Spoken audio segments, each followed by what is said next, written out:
What's up, guys? This is Power of the Dollar, and as always, I want to take a little time to thank you for being here at my channel. We only have one life to live. Every minute that goes by is very valuable, and you can't get it back. And the fact that you would spend some of your valuable time here at my channel supporting me, watching my videos, hitting that like button, it means so much to me. And on the other side of the dime, I work very hard to put these videos together for you guys. So I really appreciate it. And with that being said, as always, none of this is financial advice. These are just ideas. Ideas to get the gear spinning, to try and get your money right.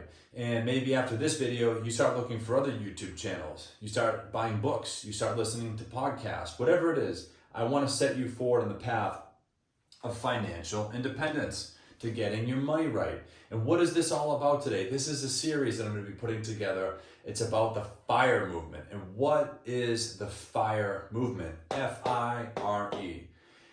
Financial independence, retire early. It's about being financially independent sooner so you can retire early. You don't want to work a 9 to 5 till you're 70 years old. You don't want to be doing the corporate grind, 2-3 jobs forever. We have one life to live, and you want to achieve financial freedom as soon as possible so you can enjoy your free time however you want, okay? Time is money, but money is also time. And that's what the FIRE movement is all about.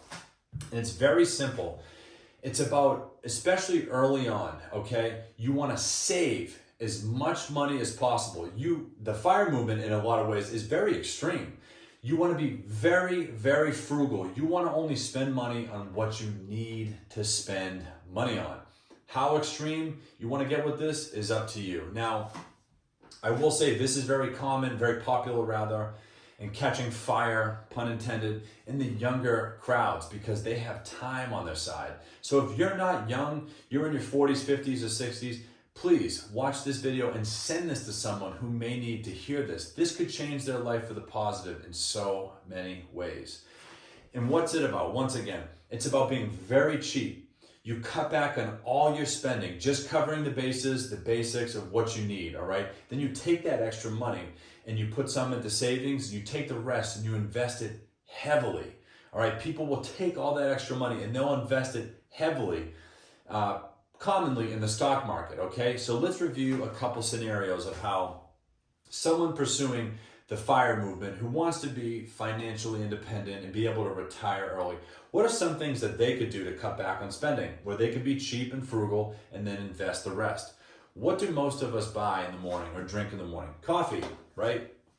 Very common. You go to Starbucks, Dunkin' Donuts, Coffee House, all these other places. There's really no cheap coffee anymore, even at the cheaper brands. They're very expensive. The other day, I bought a coffee at Starbucks. Actually, maybe it was Dunkin'. Either way, it was expensive. It was $6 for the cup of coffee. And at home, I've done the math on it. It's about $1 for me to make a cup of coffee. That's a difference of $5 a day that I spend on coffee. If I were to make it at home every day versus make it at, go get it somewhere every single day. So $5 difference that I'm saving by making it at home. Over a full year, 365 days a year, that I'm gonna save $1,825. Now, this is where it gets really good. If I take that money, that $1,825, and I invest it into the stock market, that gets an average return of about 9%, after 10 years, I'm gonna have $28,000 invested, ballpark. Only thing I did was make coffee at home. I didn't sit in line at some coffee place to overpay for coffee. I got that caffeine at home. I got to watch the news or whatever it is that I want to read my book to start my day in the comfort of my own home with my own coffee, okay? This is just one thing. Let's move on down the list. Let's say you go out to dinner. I average this out to about once every 3 days or once every 4 days. Maybe a little more than most, maybe a little less than most, okay? But that's what I did. I did 100 days a year that you're getting takeout for dinner. Let's say it's about $75 for dinner for you, your significant other, and your tip on top of it. $75 a day. You can make that at home for about $30. Times 100, so the difference between 75 and 30 is $45. Times 100 days a year that you go out to dinner, you're saving $4,500. And if you invest that for 10 years in the stock market at a 9% return, look what you're gonna have, $68,500. Do you see where I'm going with this? Do you see where this FIRE movement is going? Let's go down the list. Another common one, I've never been a tobacco guy or a smokeless, tobacco-free. They have all these different products now, but let's just say it's about $10 a day. If you can get off that stuff or stop using it or never use it in the first place, you'll spend $0 a day. $10 a day times 365 days a year is $3,650. You invest that in the stock market for 10 years at a 9% return, you get $55,500. Here's the good one, okay? I have a whole video on new and used cars and the hidden costs that go along with it. But I'm assuming here that in this expensive, high cost category, it's about $500 a month. So that's about $20 a day, okay?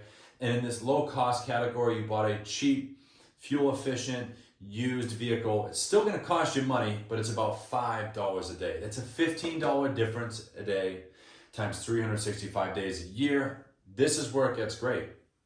You're gonna have savings of $5,475. And if you invest that for 10 years at a 9% return, you're gonna be left with $83,500 just by going from a new vehicle and selecting a used, cheaper vehicle. After 10 years, that difference in that parallel universe where you went the cheap route, you had a vehicle that worked, it got you to point A and B where you needed to be, you're gonna have almost 100 grand invested just for making that one decision when you were young. Now, if you add these all up, and for the math whizzes out there, this isn't fully accurate, but it's very close. I don't wanna lose people in the weeds of a math formula. But if you add these up, you're gonna have, if you add just these up, you save money on coffee, dinner, tobacco products, in a car, getting a cheap car. You rack those all up and you participate in all of these savings. After 10 years, you're gonna have almost $250,000 invested. Now, you still had a car. You made a healthier choice in your life, which I always promote. You still ate dinner. You didn't skip meals, okay? And you still got your coffee in. Now, this is just math. I don't know where you live. I don't know what your cost of living is. But this is just a math formula to get you thinking. Now, what are some other things that you could save money on? Here comes the red marker. Here are some very expensive things, right? First one, betting. Now, you could see the stocks of all these companies going up. Do you know why they're going up? It's not because you and your buddies are fantastic bettors. No, it's because you lose on bets. You go for these crazy parlays, right? These companies are making money hand over fist. You could bet on wiffle ball, I bet nowadays, okay? Betting, even if it's just $5, $10 here and there, you could save that up over a year, save a couple hundred, maybe over 1,000, and invest that money. All part of the FIRE movement. What else can you save money on? Now, I'm not saying cancel your gym membership, but do you need to go to a $250 a month spa of some sort? Maybe you do. Maybe there's some things there that for your health purposes and whatnot, maybe that is necessary. And I tip my cap to you and I hope that you continue to do that. But you go on Instagram, there's all kinds of fitness people out there that'll show, they're jacked, they're in great shape. They have a kettlebell, a yoga mat, and a couple bands, and they do it from home. Not saying you have to get that extreme, never neglect on your health because health is wealth, but just an idea here. You could save $100 a month on that and invest that difference just by going to a mid-grade or a cheaper gym. Just a thought. Where else do people spend a lot of money on? Sporting events, concerts, and vacations. Now, how extreme do you want to get on this? This FIRE movement, a lot of people are really pulling back on their expenses and they're investing that money and they're doing real well. You go all over YouTube, people are doing it. I wish I knew about this sooner, okay? So these are just a couple of areas where you could save some money. Now, if you go on 4 vacations a year and you cut it back to 1, that's still a great improvement. I'm not saying don't go on vacation. I've traveled all over the world, Europe, all over the US. I've had some life-changing experiences and thoughts by seeing some incredibly historic places. It's awesome. Don't get me wrong, but it's expensive. So maybe you cut back on that a little bit. Concerts, sporting events, all these other things.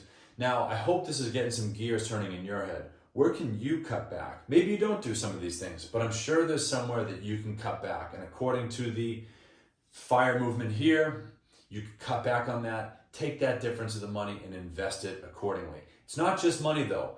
The final part of this video, we're gonna go into time, things that waste a lot of time, because time is money and money equals time. So let's close out with that right now.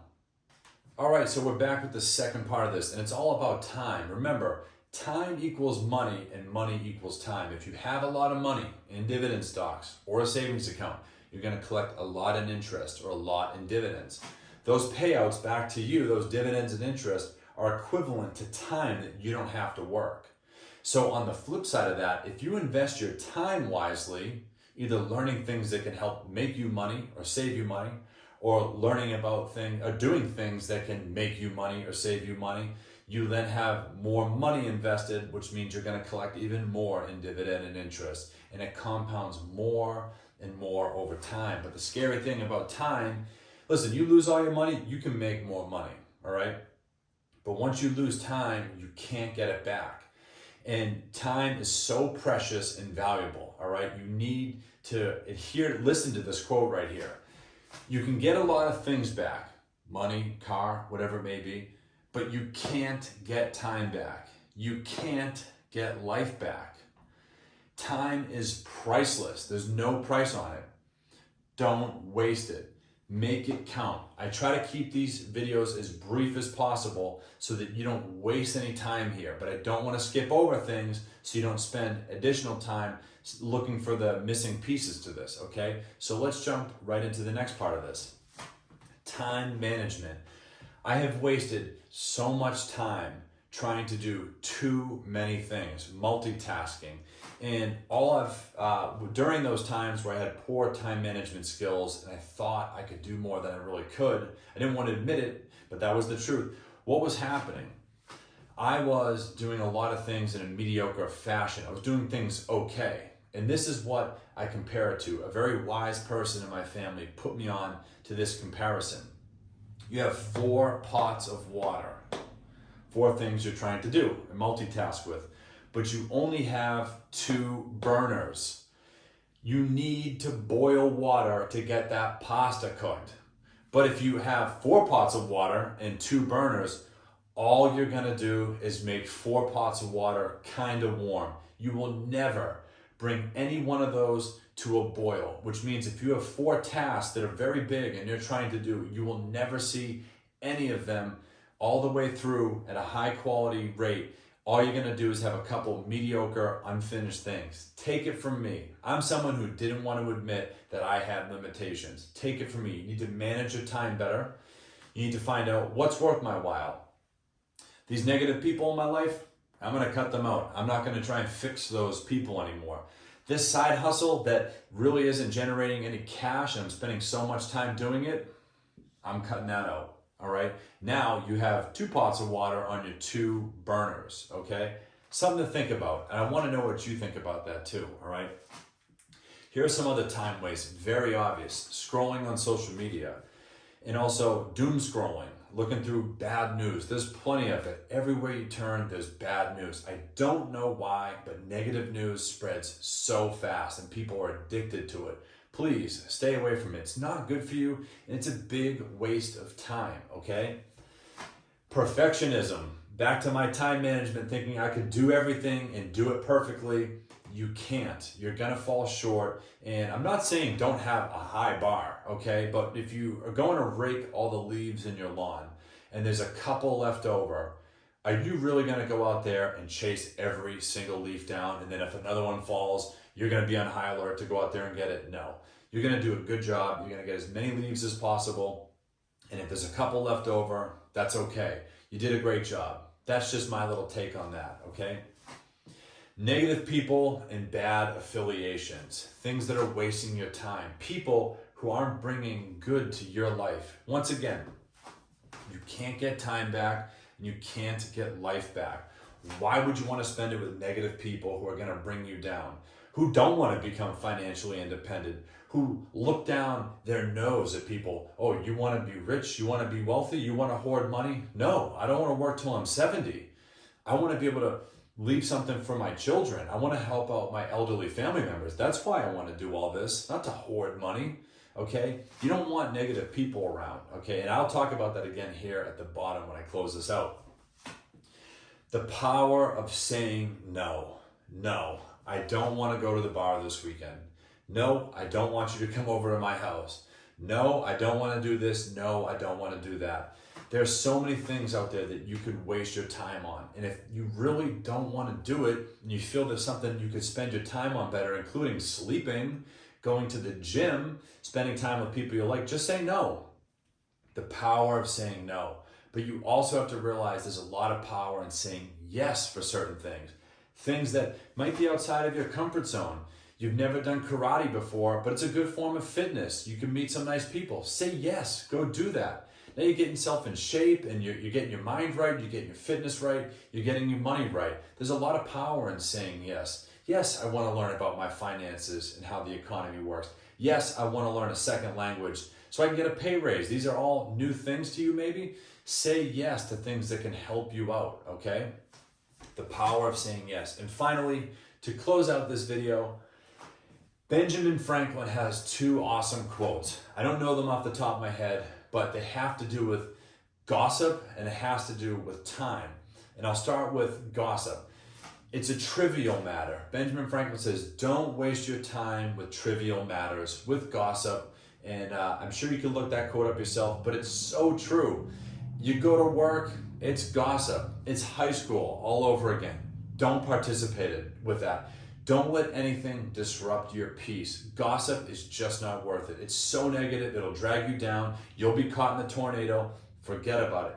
Let that go. Move away from that. Distance yourself from that. Focus on yourself and your finances, okay? And then finally, time. Benjamin Franklin says the biggest sin of all is to waste someone's time. And why is that? It's because you can't get time back and you can't get life back. You're wasting something that someone can't get back. So be conscientious of that and be conscientious of those who are wasting your time. Coming back to this, cut that out of your life, all right? I hope this video has provided some value to you. These are just some of the things I've thought of. You might have other things on there that you feel are waste of time. You might like doing some of these things. These are just ideas, once again. So let me know what you think in the comments, and I'll see you next time. Thank you so much for tuning in. A lot of time goes into making these videos, but I created this channel to discuss all things economics and finance to help people just like you. So if you found this video helpful, please give it a like and subscribe to the channel for all my upcoming videos just like this.